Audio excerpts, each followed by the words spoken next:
എല്ലാവർക്കും നമസ്കാരം. ഭഗവത്ഗീത സംഗ്രഹം അധ്യായം 2 സാഖ്യയോഗം ഭാഗം 6. സമർപ്പണം ശ്രീ PMN നമ്പൂതിരി. അവതരണം ഗീതാ കെ നമ്പൂതിരി. എഡിറ്റിംഗ് വിദ്യ. ഭഗവാൻ വീണ്ടും പറയുകയാണ്, മനസ്സിന് ക്ഷോഭമുണ്ടാക്കുന്ന ഇന്ദ്രിയങ്ങൾ മോക്ഷമാർഗത്തിൽ പ്രവർത്തിച്ചു കൊണ്ടിരിക്കുന്ന ജ്ഞാനികങ്ങളുടെ മനസ്സിനെ പോലും അവരറിയാതെ ബലാത്കാരേണ അപഹരിച്ചു കൊണ്ടുപോകുന്നു. അതുകൊണ്ട് ഒന്നാമതായി ആ ഇന്ദ്രിയങ്ങളെ നിഗ്രഹിക്കണം. അതിനുശേഷം സ്ഥിതപ്രജ്ഞന്റെ മനസ്സ് യോഗാനുഷ്ഠാനം കൊണ്ട് പരമാത്മബോധത്തിൽ നിശ്ചലമായിരിക്കും. ഇന്ദ്രിയങ്ങൾ ലൗകിക വിഷയങ്ങളെ പറ്റി വിചാരിച്ചു കൊണ്ടിരിക്കുമ്പോൾ അവയിൽ ആസക്തി ഉണ്ടാകുന്നു.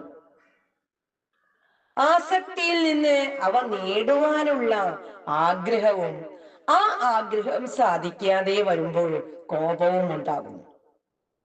കോപം വരുമ്പോൾ കർത്തവ്യ വിവേകം നശിച്ചു പോകുന്നു. വിവേകഹാനിയിൽ സ്മൃതിഭ്രംശവും സ്മൃതിഭ്രംശത്തിൽ നിന്ന് ബുദ്ധിനാശവും ഉണ്ടാകുന്നു. ബുദ്ധി നശിക്കുമ്പോൾ ജീവിതം തന്നെ നശിച്ച മട്ടായിത്തീരുന്നു. ഇങ്ങനെ ഇന്ദ്രിയങ്ങൾ വിഷയ സംബന്ധം പുലർത്തുന്നത് കൊണ്ട് സർവനാശങ്ങളും ഉണ്ടാകുന്നതിനാൽ ഇന്ദ്രിയ നിഗ്രഹം ചെയ്യേണ്ടത് മനുഷ്യന്റെ മുഖ്യ കർത്തവ്യമാകുന്നു. ഇന്ദ്രിയങ്ങളെ നിയന്ത്രിച്ച് സ്വാധീനമാക്കി രാഗദ്വേഷങ്ങൾ കൂടാതെ ആസക്തിയുമില്ലാതെ ലൗകിക വിഷയങ്ങളിൽ പ്രവർത്തിക്കുന്ന ഒരുവന്റെ മനസ്സ് ക്രമത്തിൽ പ്രസന്നമായി തീരുന്നതാണ്. മനസ്സ് പ്രസന്നമായാൽ അവന്റെ എല്ലാ ദുഃഖങ്ങളും നശിക്കുന്നു.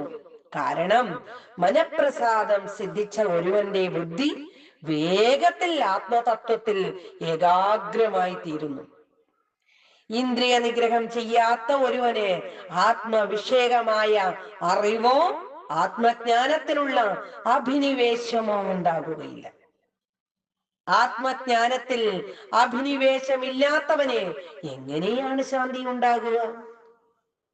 ശാന്തി ഇല്ലാത്തവന് എങ്ങനെയാണ് സുഖമുണ്ടാകുക? ഇന്ദ്രിയങ്ങളെ നിയന്ത്രിക്കാതെ അവയുടെ പുറകെ യഥേഷ്ടം വിഹരിക്കുവാൻ വിടുന്ന ഒരുവന്റെ മനസ്സ് അവന്റെ വിവേക ബുദ്ധിയെ വെള്ളത്തിൽപ്പെട്ട തോണിയെ കാറ്റ് എന്ന പോലെ അടിച്ചു കൊണ്ടുപോകുന്നു. അതുകൊണ്ട് അല്ലയോ മഹാബാഹുവായ അർജുന, എല്ലാ വിഷയങ്ങളിൽ നിന്നും ഇന്ദ്രിയങ്ങളെ അടക്കി നിർത്തിയിട്ടുള്ള ഒരുവന്റെ ബുദ്ധി മാത്രമേ സ്ഥിരതയുള്ളതാണെന്ന് പറയാൻ നിവർത്തിയുള്ളൂ. അങ്ങനെയുള്ള സ്ഥിതപ്രജ്ഞൻ ബ്രഹ്മവിദ്യാനിഷ്ഠകനാകയാൽ അയാൾക്ക് ആത്മജ്ഞാനം പകൽ പോലെ പ്രകാശമുള്ളതായിരിക്കും. അവിദ്യാവശകരായ സാധാരണ ജനങ്ങൾക്ക് അത് രാത്രി പോലെ ഇരുളടഞ്ഞതുമായിരിക്കും. സർവഭൂതങ്ങളും പകലിൽ എന്ന പോലെ ജാഗ്രതയോടെ വ്യാപരിക്കുന്ന ഈ പ്രപഞ്ചം അവിദ്യാകാര്യമാകയാൽ സ്ഥിതപ്രജ്ഞന്മാർക്ക് രാത്രി പോലെ അന്ധകാരമായിരിക്കും. എത്ര തന്നെ നദികൾ ചെന്നു ചേർന്നാലും സമുദ്രത്തിൽ യാതൊരു ഏറ്റക്കുറവും ഉണ്ടാകാത്തതുപോലെ, എത്ര തന്നെ ആഗ്രഹങ്ങൾ വന്നാലും യാതൊരു വികാരവും ഉണ്ടാകാതിരിക്കുന്ന മനസ്സിനെ ശാന്തി ഉണ്ടാവുകയുള്ളൂ.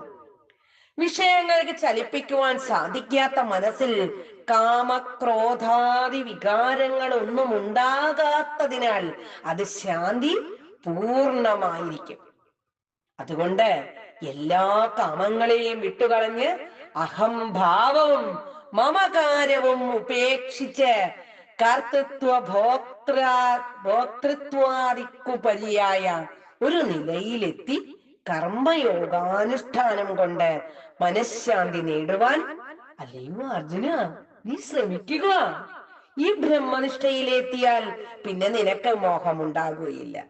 ഈ നിഷ്ഠയിൽ അവസാന കാലത്തെങ്കിലും എത്തിച്ചേരാൻ സാധിച്ചാലും മോക്ഷം പ്രാപിക്കുവാൻ സാധിക്കുന്നതാണ്.